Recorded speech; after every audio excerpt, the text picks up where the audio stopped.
Buenas tardes a todos y muchas gracias por estar aquí con nosotros. Estamos con Ramón Gener, un hombre que no necesita ningún tipo de presentación, presentador de televisión, cantante, experto en el mundo de la ópera y autor de varios libros, uno de ellos, el último que ha recientemente publicado, El amor te hará inmortal. Muy buenas, Ramón, ¿qué tal estás? Encantado de estar aquí. Encantado nosotros de tenerte, por supuesto. Un placer. Bueno, en este libro, Ramón, haces un recorrido muy interesante, bueno, pues por distintos momentos de la vida de distintos músicos, ¿no? Todo esto está asociado a las diosas del destino, ¿no? A las Moiras. Sí. Bueno, cuéntanos un poco el porqué de este libro, qué te impulsó a escribirlo, cuál fue el motivo. Bueno, es complicado intentar explicar esto. El libro empieza con lo que yo llamo la segunda muerte de mi padre. Sí. Mi padre murió el día 22 de diciembre de 2013 y ese fue la segunda vez que murió. Yeah. Porque él había muerto una primera vez. Esa primera vez fue el día en que yo llegué a casa de mi padre y le pregunté como cualquier otro día: hola papá, ¿cómo estás? ¿Cómo va todo? Y él me miró muy sorprendido y me dijo: ¿y tú quién eres? ¿no? Yeah. Era enfermo de Alzheimer, que en realidad deberíamos decir Alzheimer, que así es como se dice en alemán, Alzheimer, porque el médico que descubrió la enfermedad se llamaba, o que descubrió la enfermedad, que diagnosticó al primer enfermo, que era una mujer que se llamaba Auguste Deter, que diagnosticó con esta enfermedad, se llamaba Alois Alzheimer, era alemán. Pero bueno, lo dejamos en Alzheimer para entendernos. Murió por primera vez ese día, cuando me olvidó a mí, cuando olvidó a mis hermanas, cuando olvidó a todo el mundo, olvidó quién era, olvidó dónde estaba, olvidó absolutamente todo, se olvidó incluso de respirar. Yeah. Así que un día murió por segunda vez ese 22 de diciembre de 2013. Convertido en el bolero de Ravel, me gusta pensar que si no hubiera sido por el bolero de Ravel, le hubiera costado muchísimo morir, pero gracias al bolero de Ravel al final lo consiguió después de muchísimos años de enfermedad. Entonces, morirse una vez es bastante fastidiado, pero morir dos veces es doblemente fastidiado. Así que lo que hago es invocar a tres personajes, Sí, estos tres personajes que dices tú, que son las tres Moiras del destino, las tres diosas griegas que hilaban el destino no solo de los mortales, pero también de los dioses. Todo el mundo estaba supeditado al destino de las Moiras, ¿no? Incluso Zeus, padre de todos los dioses. Lo que ellas determinaban era lo que sucedía y lo que pasaba. Que eran tres. La primera se llamaba Cloto, que era la que hilaba un hilo de hebra, ¿no? Sí, Cuando sí. tú nacías. Después venía Láquesis, que tenía un montón de reglas, medía con una regla más o menos larga, dependiendo de la suerte que tuvieras, ese hilo, y finalmente venía Atropos y cortaba con sus tijeras, ¿no?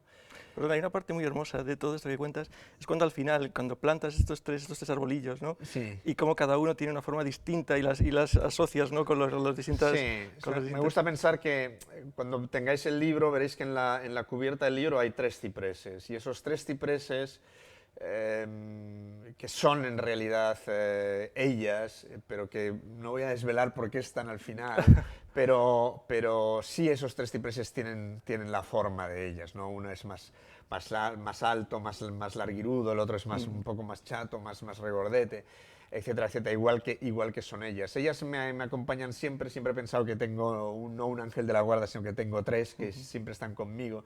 Seguramente ahora pues no se ven, pero deben estar por aquí atrás.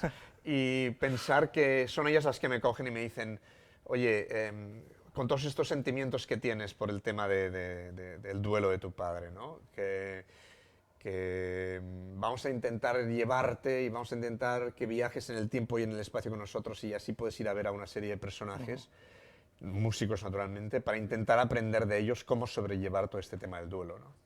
Claro, entonces aparte el libro realmente tiene una estructura compleja, ¿no? Haces un viaje por distintas situaciones, distintos músicos, Sí. ¿no? Y también asociada pues de distintas épocas, ¿no? Totalmente. Sí. Músicos pues como Callas, Verdi, Sí. y también incluso con músicos, bueno, pues relacionadas en cierto, con música contemporánea, Sí. o músicas Sí, música populares, moderna. de todo tipo, ¿no? Sí. ¿Por ¿Por qué ellos y no otros? Sí. Por ejemplo. Bueno, lo primero es, muy bien, es el momento del duelo. ¿Qué sentimientos tienes, no? Entonces te das cuenta que tus sentimientos son los sentimientos que tiene todo el mundo en un momento determinado, ¿no? Cuando pierdes un ser querido, todos sentimos del mismo modo, ¿no? Entonces, yo si explico sobre mis sentimientos o explico sobre la muerte de mi padre, no es porque mi padre fuera más importante que nadie, que no lo era, ni que yo tampoco lo sea, ¿no? Simplemente tenemos, o yo tengo los mismos sentimientos que tenemos todos, porque cuando nos pasan las cosas importantes en la vida, las que de verdad importan, que en realidad son 2 o 3, no más, siempre suceden o siempre sentimos exactamente del mismo modo las mismas cosas todas las personas, ¿no? Porque todos somos iguales. Así que empecé a hacer una lista de todos esos sentimientos, ¿no? Pensé, bueno, ostras, ¿te quieres aislar del mundo? Sí, aislamiento. ¿Sueñas con tu padre? Sí, sueño con mi padre. ¿Lloro todo el día? Sí, llorar. ¿Te sientes aliviado porque tu padre se ha muerto después de una enfermedad tan larga? Sí, me sentí aliviado. Después me sentí culpable porque me había sentido aliviado primero, sí, me sentí culpable. Al mismo tiempo me sentí castigado. ¿Cómo es posible que las moiras del destino, quien fuera, hubiera castigado a mi padre con 2 muertes? Sí, castigo. Entonces, una vez tenía todos esos sentimientos, pensé, bueno, a ver, moiras, ¿dónde me vais a llevar para aprender cómo gestionar todos estos sentimientos, ¿no? Y entonces ellas me llevan ahí donde saben que me van a tocar más la fibra, que son personajes que forman parte de mi imaginario, ¿no? Los que han estado conmigo toda la vida, ¿no? Y como dices tú, Verdi o María Callas, pero también está Michael Jackson. Sí, por ejemplo. También está Michael Jackson o también está B.B. King, sí, por ejemplo, ¿no? Personajes fascinantes, porque la música en el fondo, me gusta decir que no es ni buena ni mala porque sea de antes o de ahora, ¿no? Entonces, con todos mis respetos para Justin Bieber ahí en el siglo XXI, había en el siglo XX, había en el siglo XVIII, en el XIX, en el XVII, siempre ha habido Justin Biebers, pero al mismo tiempo siempre ha habido también buenos músicos, ¿no? Y los buenos músicos son los que hacen buena música independientemente de cuándo hayan nacido y dónde hayan nacido. Y claro, B.B. King era un monstruo y Michael Jackson también lo era, por ejemplo, ¿no? Después también te das cuenta que las vidas de las personas son muchas veces muy similares y muy iguales, ¿no? Y el hablar de Michael Jackson me lleva porque las moiras me llevan hasta Nápoles en pleno siglo XIX para ver a María Malibran, que era la cantante más grande del siglo XIX. Y me llevan justo en una noche de fin de año. Sí, pero es muy curiosa la comparación que haces entre Michael Jackson y Malibran. O sea, sí, porque cuando estaba escribiendo, cuando yo llego a Nápoles, ahí en pleno siglo XIX, la noche de final de año, y empiezo a ver a la Malibran y todo lo que le sucede y cómo le sucede y por qué le sucede, me doy cuenta que su historia es exactamente, sí, o al revés, que la historia de Michael Jackson es exactamente la misma que la de la Malibran, ¿no? Y entonces es curioso, o me gustó hacer el juego, de ir contando las 2 historias paralelamente. Un párrafo es una historia, otro párrafo... Sí, la historia mucha relación. A, B, y vas siguiendo la historia, pasando de una a la otra, y dándote cuenta que es exactamente la misma, ¿no? Sí, totalmente cierto. Y lo que le pasa a la Malibran, igual que le pasaba a Michael Jackson, es el exceso de lloro, ¿no? Llorar y llorar y llorar y llorar. Y entonces, ¿qué tienes que hacer? ¿Cuándo tienes que parar de llorar? O sea, en algún momento tendrás que parar de llorar, pero ¿cuándo es el momento? Tienes que obligarte a llorar a pesar de que ya no quieras seguir. Paras a pesar de que quieras seguir. ¿Cómo funciona todo eso? Y ese es un poco el propósito de todo el viaje, ¿no?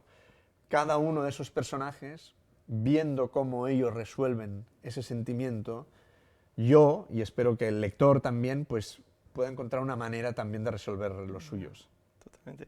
Y en ese momento, el de la Malibran, cuando dices, bueno, si su padre hubiera estado aquí, no hubiera hecho esto, ¿no? Un poco eso, esa figura del padre como en ese caso, ¿no? Exactamente, porque la Malibran era hija de un famosísimo sevillano que era Manuel García.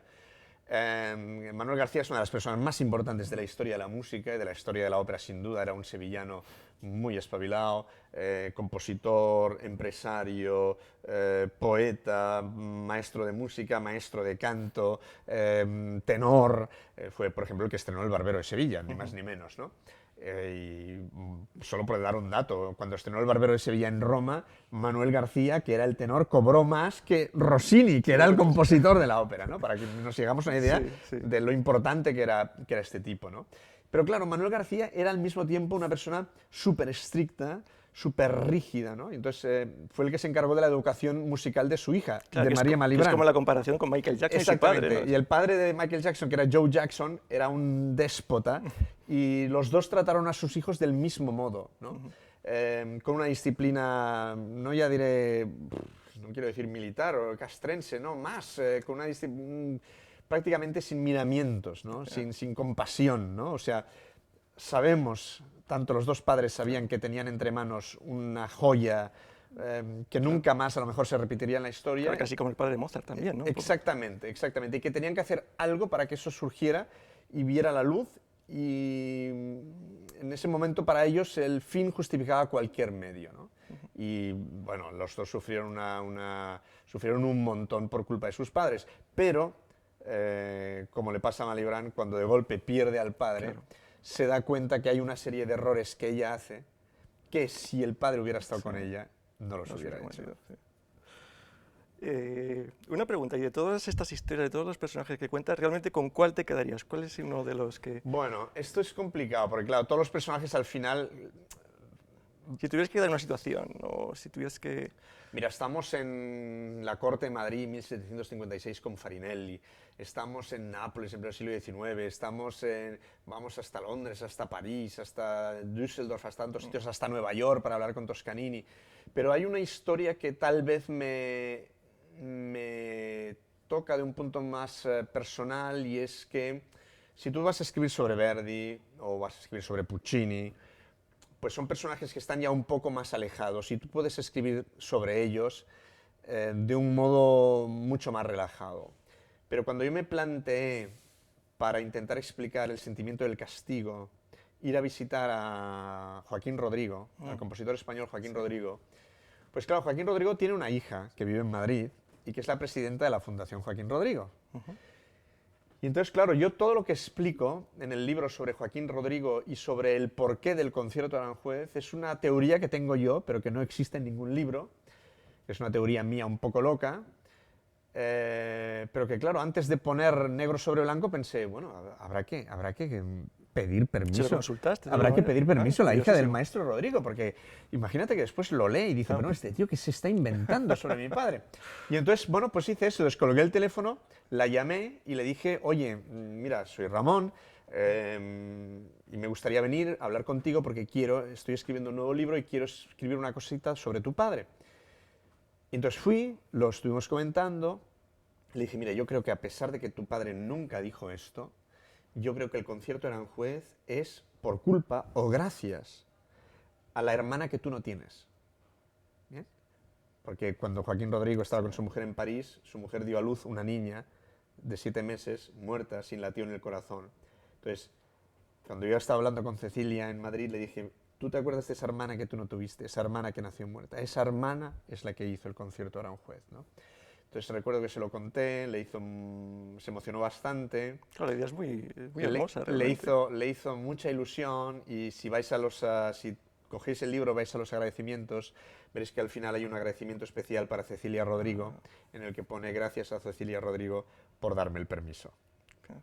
Porque en realidad es algo que el maestro Rodrigo nunca dijo, ¿no? Claro, claro.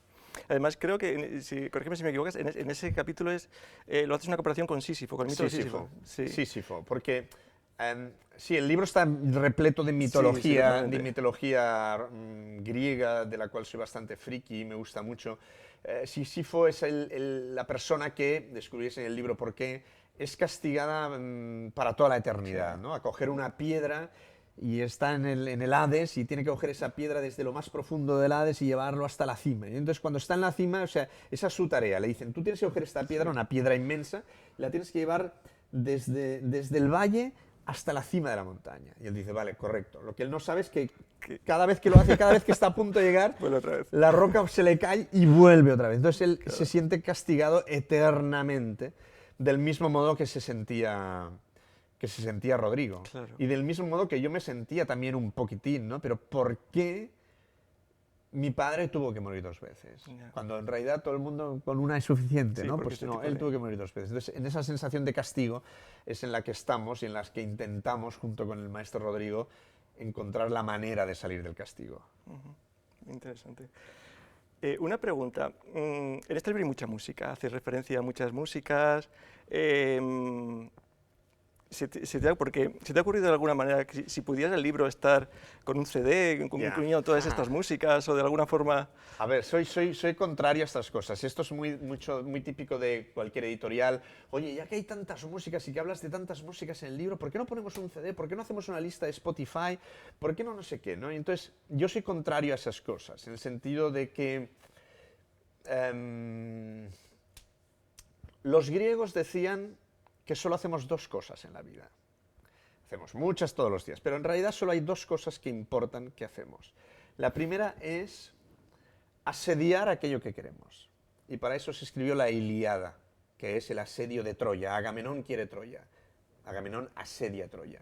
Tú asedias a la mujer que quieres o al hombre que quieres, el trabajo que quieres, las vacaciones que quieres. Vas a comprar un boleto de lotería porque estás esperando que te toque. Tú quieres conseguir algo. Ellos le llamaban asediar algo. Eso es la primera cosa que hacemos los humanos y para eso se escribió la Ilíada.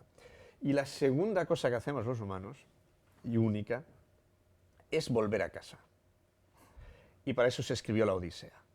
¿Ok? Entonces, en esta idea de asediar algo, muy típica de los griegos, es solo conquistas y solo llegará a formar parte de ti aquello que tú seas capaz de asediar, aquello que tú seas capaz de perseguir.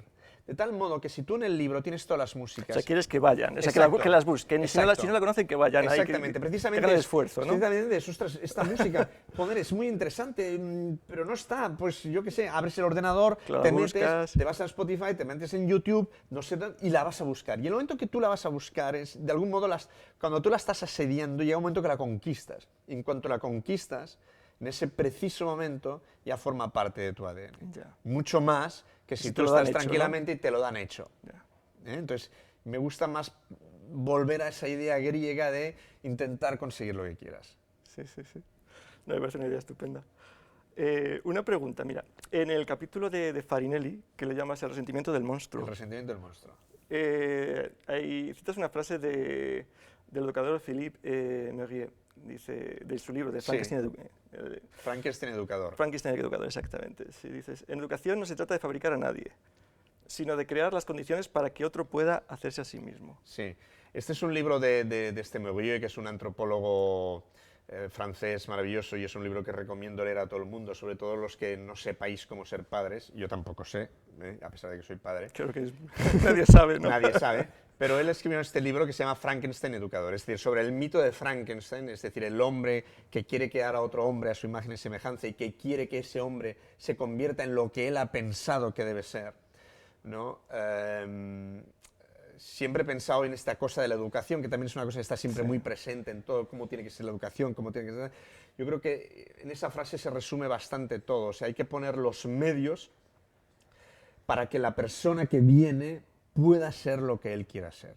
A mí me recordaba especialmente en arte, ¿no? Cuando, por ejemplo, cuando intentas dar clases de canto o de cualquier disciplina artística, ¿no? De qué manera hacer que la otra persona... Exacto, ¿no? Eso es un discurso ya que va mucho sobre la educación y cómo educar y cómo intentar en pleno siglo XXI y con un mundo muy cambiante que va a venir, no seguir con las estructuras decimonónicas de la educación que tenemos, ¿no?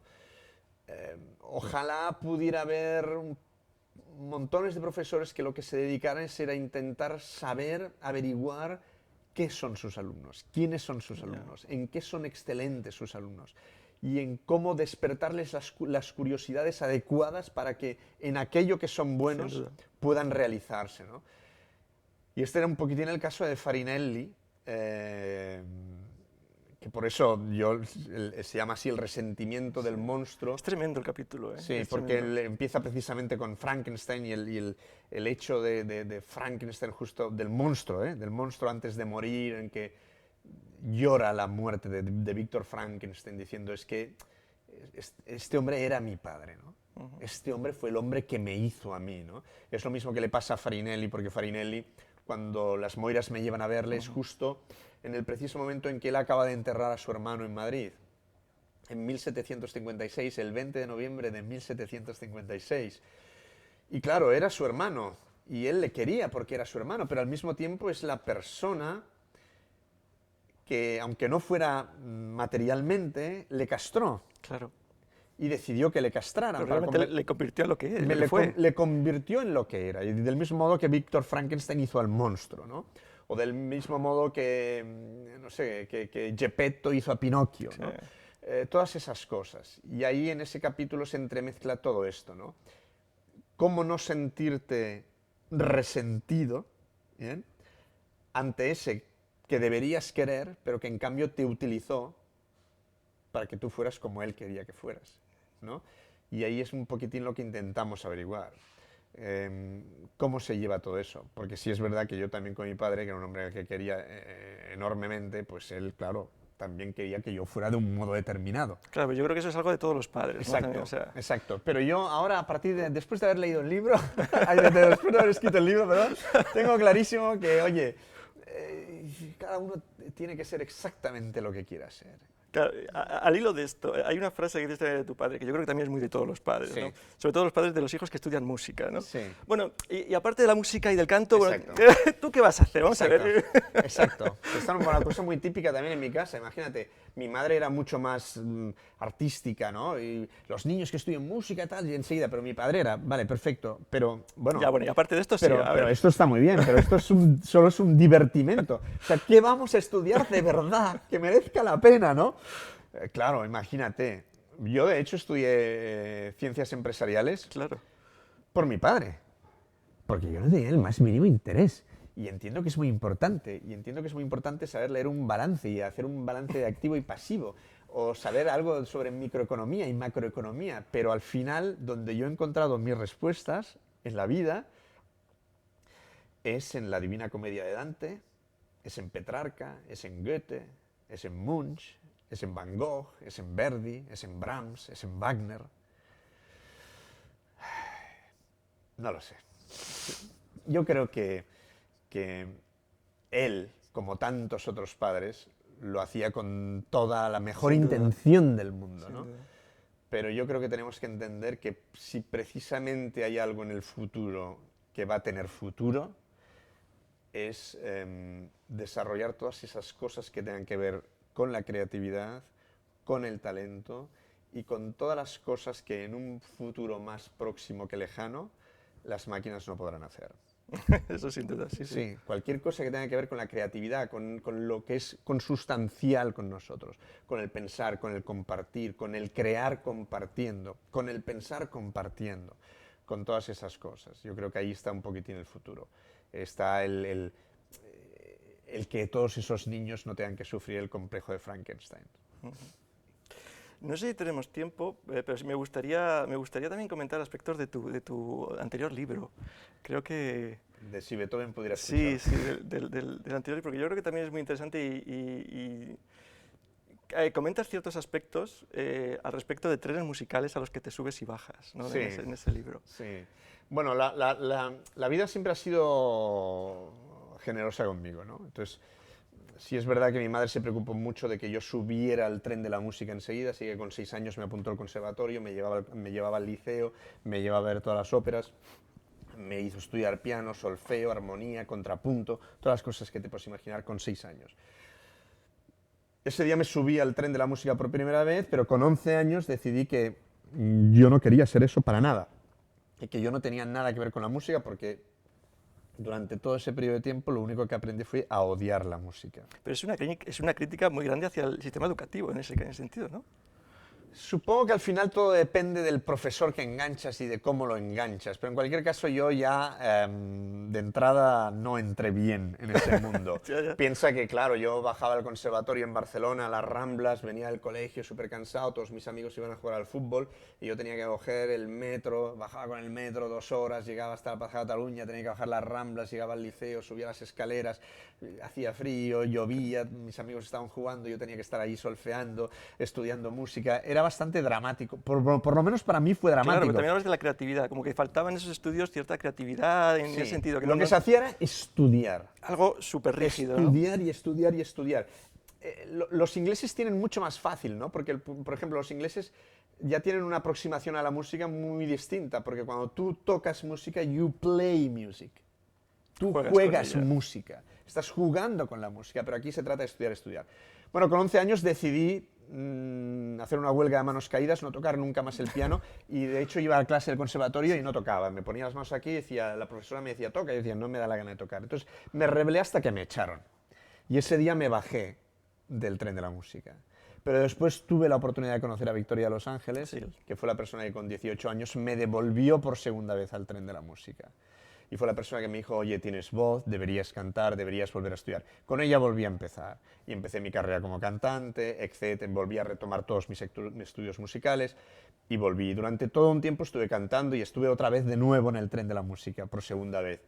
Hasta que llegó un momento en que pensé que no estaba cantando exactamente como debería cantar, que debería hacer lo mejor de lo que lo hacía. Una autocrítica muy fuerte en ese sentido. Sí, bueno, no sé si es una virtud o un defecto. En mi casa me enseñaron que el intentar hacer las cosas muy bien era una virtud. Ahora no estoy del todo seguro. Tal vez sea un defecto. En cualquier caso, sí que tengo esa virtud y o defecto, si es que pueden ser las dos cosas a la vez. Entonces sí que me di cuenta que no estaba exactamente cantando como yo quería cantar. Así que dejé de cantar, me tomé un año sabático pensando voy a intentar repensar todo y después ya volveré, ¿no? Pero no volví, no volví. ¿Te arrepientes de eso? Y de algún modo, en ese momento me bajé del tren de la música, por segunda vez. Pero, como digo, la vida es generosa conmigo y el tren de la música volvió a pasar por mi andén. Y volvió a pasar con la posibilidad no ya de interpretarla encima de un escenario, pero sí volviendo a estar encima del escenario, pero esta vez ya no interpretándola, pero compartiéndola.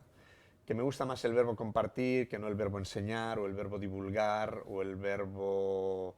No, me gusta compartir. Antonio Machado decía que en las cuestiones del arte solo queda lo que eres capaz de compartir y solo se pierde lo que te quedas para ti. Así que si sabes alguna cosa, lo único que puedes hacer, me parece, es darla a los demás. Sí, yo creo que con esa frase nos quedamos de momento. Y vamos a ver si te parece a preguntas del... Ay, ay, ay. A ver, tengo aquí algunas que nos hicieron hace, bueno, pues las recogí ayer o antes de ayer, no me acuerdo, pero vamos a ver también lo que tenemos por aquí, vamos a ver. Buenas tardes desde Zaragoza. ¿Dónde estamos? Buenas tardes, saludos. Buenas tardes a todos desde Panamá. Aquí nos Sí, ven desde Panamá. ten en cuenta que tenemos bastantes alumnos de Latinoamérica. Espera, si quieres empezamos, bueno, es el turno de vosotros, podéis hacer preguntas a Ramón. Tengo aquí algunas que si quieres te planteo. Empezamos. Vale, empezamos por algunas que tengo yo por aquí. Dice, ¿qué le motivó a hacer un programa como Ópera en Texans? Un programa que me cautivó y me ayudó a entender mejor la música culta. Esta pregunta es de Francesc Ramí Prat.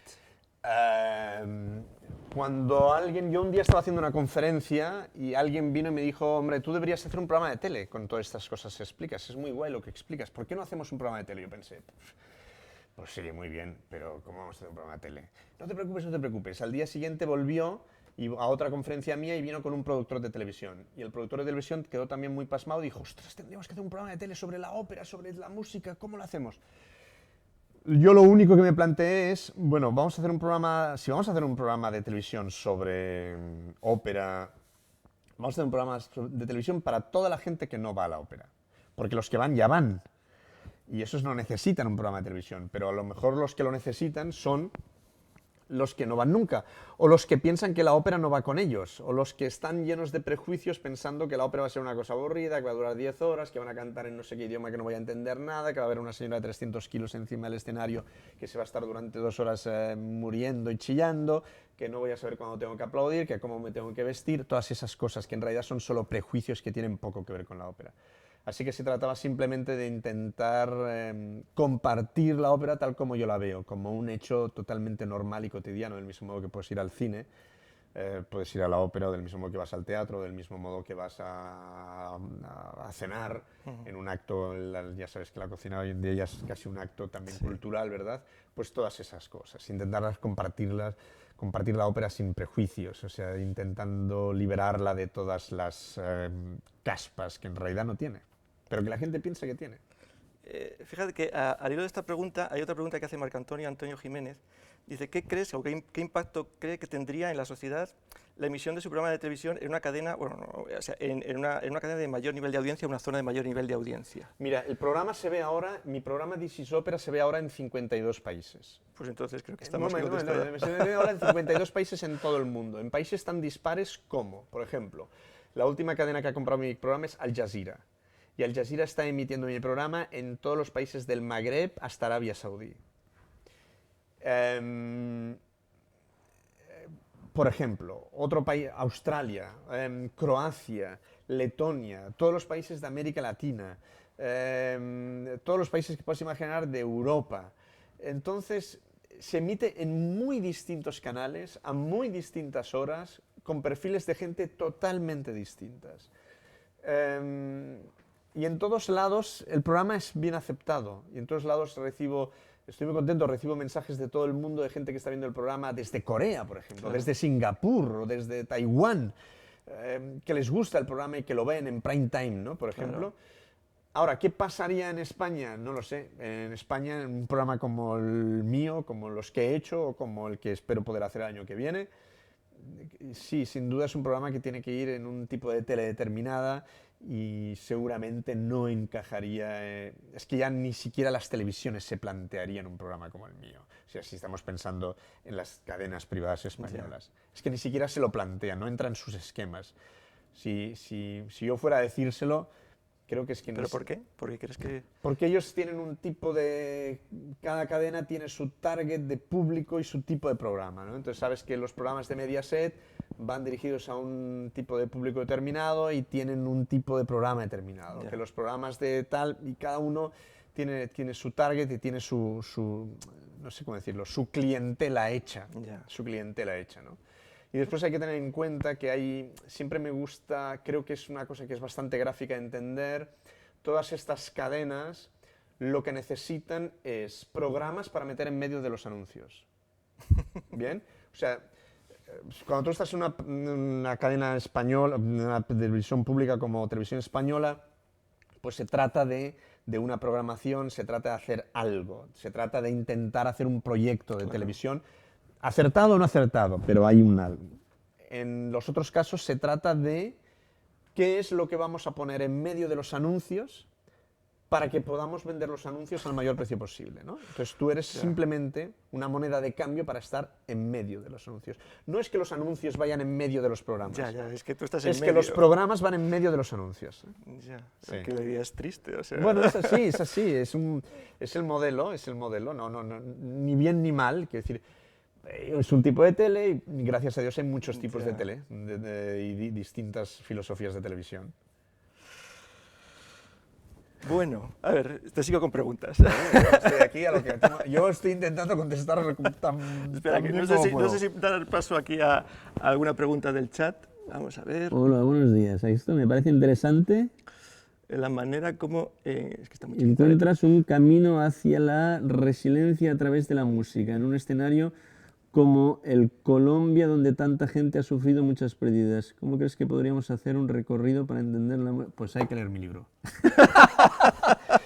No, pero yo ahora llevo unos cuantos años sin ir a Colombia, pero ahí había ido algunas veces hace bastantes años. Había estado en Santa Fe de Bogotá, que me parece que ahora ya solo se llama Bogotá, había estado en Villavicencio, había estado en diferentes ciudades de Colombia, que es un sitio maravilloso donde se habla un castellano maravilloso, un español que tiene mucha más música que el que hablamos nosotros. La música puede con todo, o por lo menos yo tengo la ilusión de que pueda con todo. No hay nadie a quien no le guste. Todo el mundo es capaz de detenerse por un instante, no solo para oírla, sino para escucharla. Así que me gusta pensar que no es que yo sea capaz de encontrar un camino o que la música se convierte en un escudo que me hace capaz de luchar contra todos los dragones de la vida.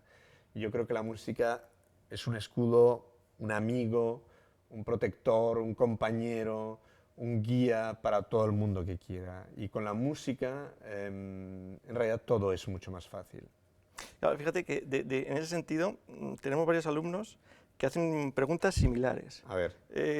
¿Considera que el mundo de la música es un camino seguro para que los niños que viven situaciones difíciles como falta de afecto, violencia, dependencias, bullying, puedan superar con éxito ese tipo de problemas? Sí, yo creo que la música... A ver, Esta pregunta la hace Bernardo Andrés Jurado Duarte. el otro día estaba yo firmando libros no sé en qué ciudad y me vino una chica y me dijo, Ramón, es que yo necesito hablar contigo porque yo soy experta en musicoterapia. Y entonces yo le dije, la musicoterapia no existe. No es que no exista, es que la música es terapia en sí misma. No hace falta hacer terapia con la música es la terapia. Y la música es la única persona, si podemos decirlo así, que es capaz de escucharnos siempre. Por eso cuando estamos tristes, llegamos a casa y nos ponemos música triste.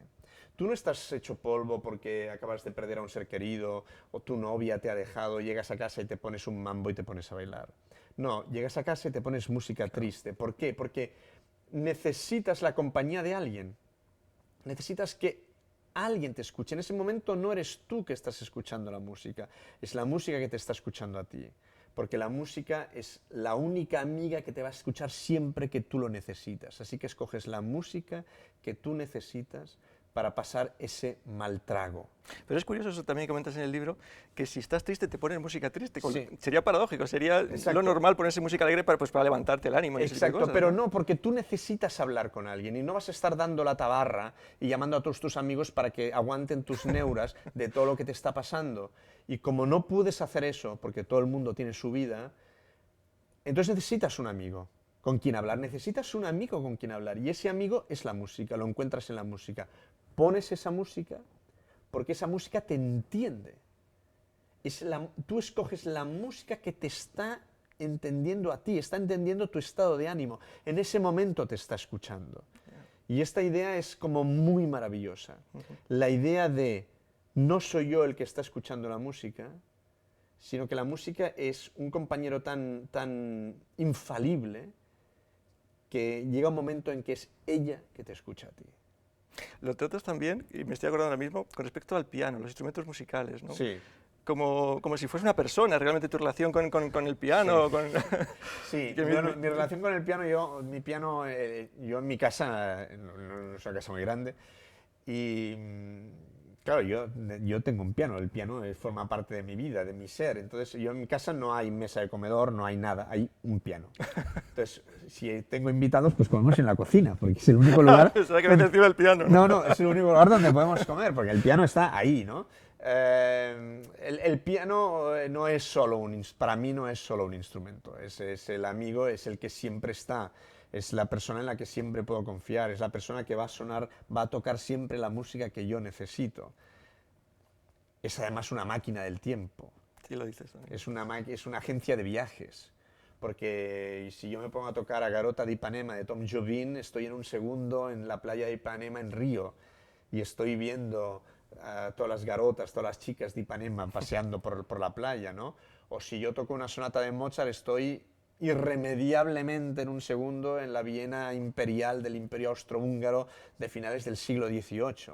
O si toco una pieza de Tchaikovsky, pues estoy en San Petersburgo y estoy patinando sobre el río Neva helado, ¿no? O sea que el milagro de la música es que cada uno puede desarrollar con ella el grado de confianza que quiera y puede llegar hasta donde quiera con ella. Porque, como decíamos antes, es el único amigo que siempre, siempre va a estar. Y el instrumento, en este caso el piano, pero puede ser que uno tenga el violín, puede ser la flauta travesera, lo que sea, la guitarra, ese instrumento ¿cómo decirlo? Es tu herramienta para hablar con ella, o para que ella hable contigo, ¿no? Que es un instrumento mucho más apetecible que simplemente un tocadiscos o una lista de Spotify o un vídeo de YouTube, porque es algo con lo que tú estás interactuando. Y entonces es la herramienta para estar en contacto con Además, ella. en un momento dices algo muy bonito, como que en el momento que yo consigo que el piano suene como yo quiero que suene, Sí. es como que me siento bien, me siento feliz, Sí, ¿no? exactamente. Algo así. Exactamente. Porque imagínate lo que puede costar tocar un estudio de Chopin o tocar bien una sonata de Beethoven, ¿no? Años y años y años de estudio, pero de golpe eres capaz a lo mejor de tocar 10 compases bien tocados, ¿no? Y en ese momento se produce, mágico, ¿no? en ese momento es el momento de la magia total, es el momento del milagro máximo y absoluto, ¿no? Cuando consigues hablar con la música exactamente como tú querías hablar. Pues Ramón, ha sido un auténtico placer. No sé si tenemos tiempo para alguna última pregunta. Isabel pregunta, ¿cómo se titula el libro? Y Miriam le dice, el amor te la Se contestan entre ellos. Está bien. Muy bien. ¿Por qué es habitual que se traduzcan las óperas así? A ver, dice, ¿por qué no es habitual que se traduzcan las óperas al castellano? Dice, ¿tantos sacrilegios traducir una obra de Wagner no acercaría más la ópera a la gente de nuestro idioma? No. La respuesta directamente para Chema, ¿no? Para Chema. Chema Pérez Pellicer. Para Chema, es no. O sea, cuando tú vas a la ópera tiene sobretítulos, del mismo modo que cuando vas al cine vas a ver una película en versión original, cosa que recomiendo a todo el mundo, pues tú, si no eres capaz de entender el inglés o el francés o el checo, en el idioma en el que esté la película, pues tienes unos subtítulos y la lees.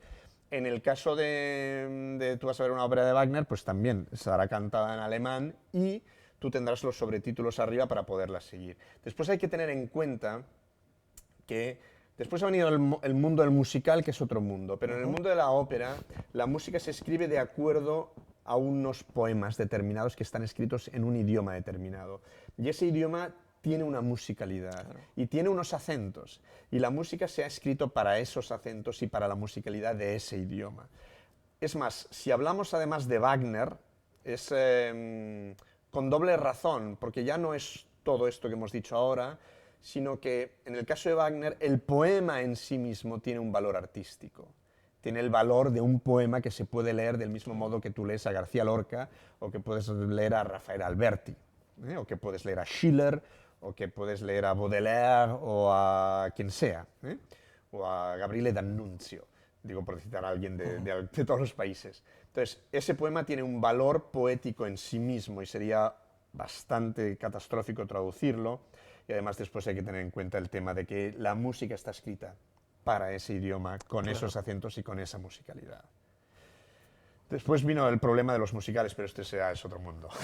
Es otro mundo. Yo creo que una última pregunta. A ver, por ejemplo, Alfonso Lorriaga, Alfonso es un compañero, es profesor. Dice, hola Ramón, encantado. Dice, has hablado de Manuel García.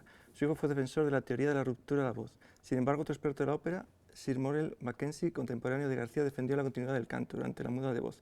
Es solo un apunte que me apetecía compartir.